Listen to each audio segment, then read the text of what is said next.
Olá, meu nome é Daniele Corrêa, sou professora de Biologia e hoje nós vamos adentrar a aula 22 da apostila 2, referente ao assunto enzimas.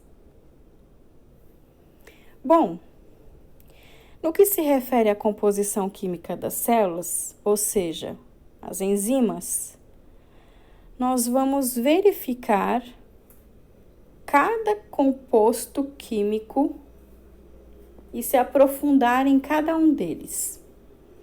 Então, agora nós vamos verificar sobre as enzimas. O que seriam enzimas?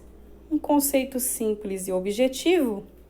Enzimas são moléculas proteicas, ou seja, constituídas de proteína, que funcionam como catalisadores biológicos, ou seja, elas conseguem acelerar o metabolismo celular, aumentando a velocidade da reação química e diminuindo sua energia de ativação. Como funciona isso? O que seria a energia de ativação? Toda vez que a gente vai produzir uma reação química, essa reação necessita de uma energia inicial para facilitar esse processo. Quanto maior essa energia, maior é a temperatura e o calor.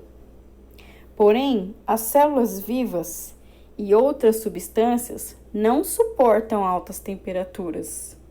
Logo, as enzimas facilitarão esse processo, baixando a energia de ativação e tornando possível as reações em baixa temperatura. Então, quando se tem uma reação química, por exemplo, a água entra em ebulição, nós precisamos que essa água atinja uma certa energia entre suas moléculas e comece a evaporar. Normalmente, a água ela precisa de uma temperatura para entrar em ebulição. Então, com as outras reações químicas, não seriam diferentes. Elas precisam de uma certa quantidade de energia para reagirem, só que toda vez que essa energia é aumentada, maior é a temperatura e o calor. E com alta temperatura e calor, muitas substâncias seriam inativadas. Então, a enzima facilitaria esse processo sem que a temperatura e o calor aumentem muito. No gráfico abaixo, nós temos como variável a energia e na outra variável a reação química. Então, nós temos aí uma curva em vermelho e uma curva em azul. A curva em vermelho seria a reação química realizada com a facilitadora enzima, ou seja, eu tenho a enzima ajudando nesse processo da reação química. Observem que a curva vermelha, que é a curva com a enzima, ela atinge um limiar de energia, faz com que a reação química aconteça, mas sem elevar muito essa energia. Na curva azul, nós observamos que, sem a enzima, essa energia aumenta bastante, elevando a temperatura e o calor, até se concluir a reação química.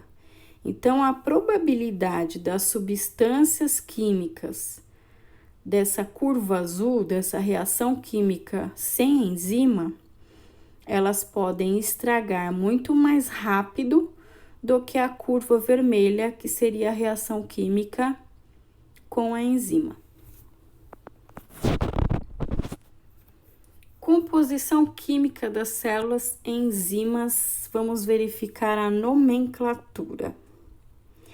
Bom, as enzimas são denominadas, em sua maioria, acrescentando o sufixo -ase. Lembrando que sufixo é tudo que vem por último na palavra. Então, as enzimas, em sua maioria, apresentam esse sufixo. A gente pode verificar a lactase, por exemplo, que é uma enzima que acaba ajudando no processo da reação química com a lactose, que seria o açúcar do leite. Porém, toda regra tem sua exceção, e aqui não seria diferente. Na nomenclatura, nós temos algumas enzimas que fogem desse contexto do sufixo -ase, como, por exemplo, a pepsina. A pepsina é uma enzima que podemos encontrar no estômago, e essa enzima participa da quebra dos alimentos em nutrientes. Ela facilita o processo de digestão. Reações enzimáticas. Bom, o que seriam essas reações químicas enzimáticas?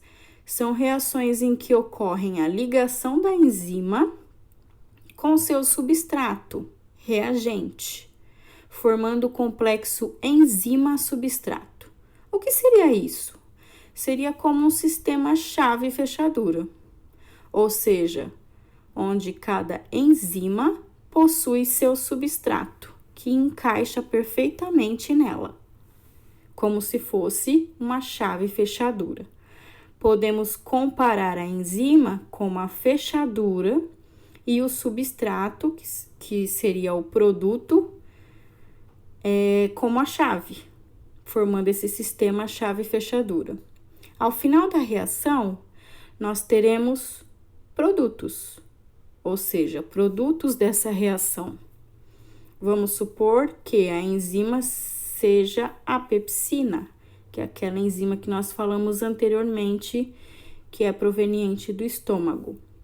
O substrato podemos comparar com um alimento. Então, o alimento se liga à enzima pepsina e essa enzima quebra esse alimento em pedaços menores que são chamados de produtos. E esses produtos, que são os pedaços menores, eles vão se encaminhar para o resto do aparelho digestório, onde deles serão absorvidos nutrientes que são necessários para o corpo. Então, ao final dessa reação, nós temos os produtos, sendo a enzima liberada para ser utilizada novamente. Uma enzima pode ser reutilizada inúmeras vezes. Então, essa pepsina que pegou o alimento, quebrou o alimento em vários nutrientes para ser absorvido pelo corpo, quando ela libera esses produtos, esses nutrientes, ela pode ser utilizada novamente quantas vezes forem necessárias. Composição química das células enzimas. Propriedades das reações enzimáticas. Quais seriam as propriedades das reações enzimáticas? Nós temos a propriedade de reversibilidade. O que seria isso? Significa que elas são reversíveis, ou seja, elas podem ocorrer no sentido inverso, oposto. Então, uma enzima se liga a um substrato e quebra esse substrato em pedaços menores, que seriam os produtos. Quando a gente fala em reversibilidade, essa reação pode acontecer ao contrário, ou seja, uma enzima pode se ligar aos produtos, que são os pedaços menores, e juntá-los formando um substrato. Então, essa reação também pode ocorrer de forma contrária. A segunda propriedade da reação é a especificidade. O que seria isso? Cada enzima catalisa apenas as reações de um único substrato. Por exemplo, a amilase age somente sobre o amido. Então, cada enzima tem o seu substrato. nós comentamos lá atrás, no slide anterior, que funciona como sistema chave-fechadura, ou seja, cada enzima funciona para um tipo de substrato. A amilase não vai servir para outra coisa que não seja o amido. A lactase também não vai servir para outra coisa que não seja a lactose, e assim por diante. Então, cada enzima corresponde a um tipo de substrato. Elas não são utilizadas para outros substratos, a não ser aquele que se encaixa perfeitamente na sua fechadura. Quais são os fatores que podem influenciar as reações enzimáticas? O primeiro fator seria a temperatura. A enzima, ela é sensível à temperatura. Isso porque são de origem proteica. E a proteína, quando aquecida, ela sofre desnaturação. Ou seja, toda a sua estrutura é alterada e ela pode perder sua função e ficar inativa. Então, quanto maior a temperatura, mais chances da gente danificar a enzima por conta da sua composição proteica. Então, se a temperatura for muito alta, ela pode ter sua estrutura alterada, pode perder sua função e até ser inativada. O valor ótimo, chamado de pico de ação da enzima, é variável, ou seja, ela pode variar de enzima para enzima. Muitas enzimas são inativadas entre a temperatura de 55 a 60 graus centígrados. Então, a maioria delas, quando chega nessa temperatura, perdem sua função e ficam inativadas porque houve danificação, ou seja, houve alteração da sua estrutura. pH, também chamado de potencial de hidrogenização, as enzimas também são bem sensíveis a essa variação de potencial de hidrogenização. O pH ótimo, ou seja, o pico de ação, também varia de enzima para enzima, coincidindo com o ponto mais alto da velocidade da reação. Então, exemplo, a pepsina tem um pH ótimo, ou seja, ela age melhor, ela atinge o seu pico máximo de ação entre o pH 1,5 a 3, ou seja, um pH bem ácido. Também não é para tanto. A pepsina é uma enzima que fica dentro do estômago. O estômago produz ácido clorídrico. Logo, a pepsina tem que sobreviver a esse ácido do estômago. Então, ela tem um pH ótimo entre 1,5 a 3, ou seja, ela age melhor num pH ácido, porque ela sobrevive com o ácido clorídrico do estômago. Enquanto a tripsina, que já é uma enzima que a gente encontra no sistema digestório, ela tem um pH, ou seja, um potencial de hidrogenização, ou seja, o ponto mais alto da velocidade da reação, onde ela age melhor, um pH entre 8 e 8,5, ou seja, um pH muito básico, muito alcalino. Essa enzima, ela não sobreviveria, ela não teria uma ação tão eficaz num pH ácido, porque ela age num pH mais alcalino.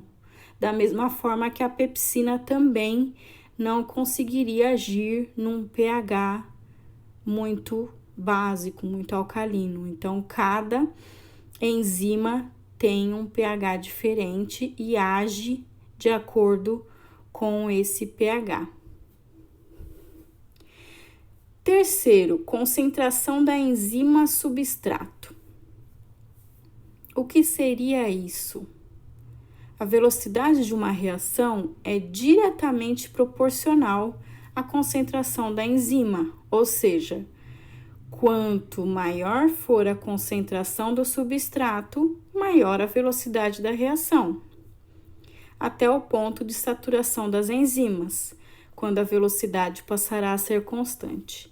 Então, quanto mais substrato, ou seja, mais material eu tenho para ser quebrado pela enzima, maior a velocidade da reação. Por quê? Porque eu preciso quebrar logo esse substrato em vários pedaços, porque eu tenho uma quantidade grande dele disponível.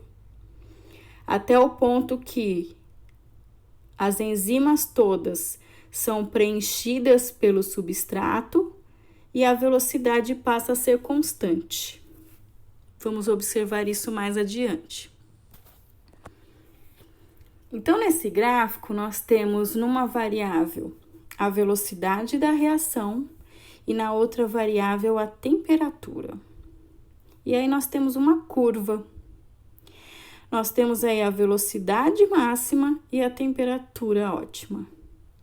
Então, observem que essa curva começa lá embaixo, né?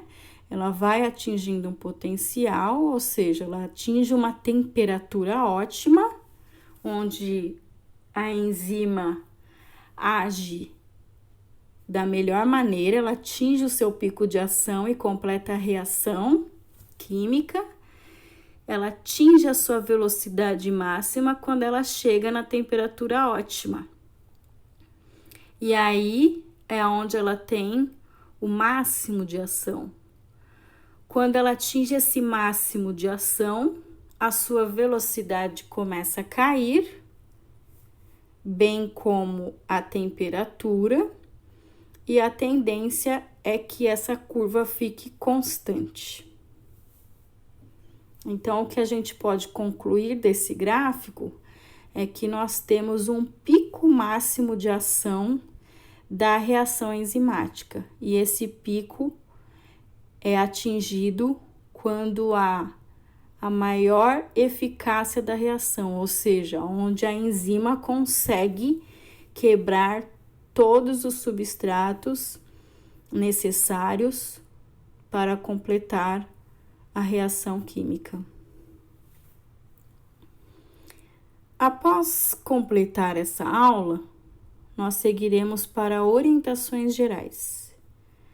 Primeiramente, vocês devem realizar a leitura da apostila 2, que corresponde ao tema das páginas 22 e 23, fazendo um resumo no caderno para facilitar a resolução dos exercícios e fixação do conteúdo. Nós já falamos isso anteriormente, diversas vezes na aula. Por quê? Porque o resumo possui pontos importantes, onde vocês não precisam ficar voltando à aula e nem à apostila para estudar para a prova, nem para resolver os exercícios, pois o resumo compreende pontos em que devem ser estudados, pontos chaves. Em seguida, vocês devem realizar os exercícios de aula da página 27 e os adicionais 58 a 66. Vocês devem enviar as respostas para o e-mail destacado abaixo até o dia 24/4. Bons estudos e até a próxima!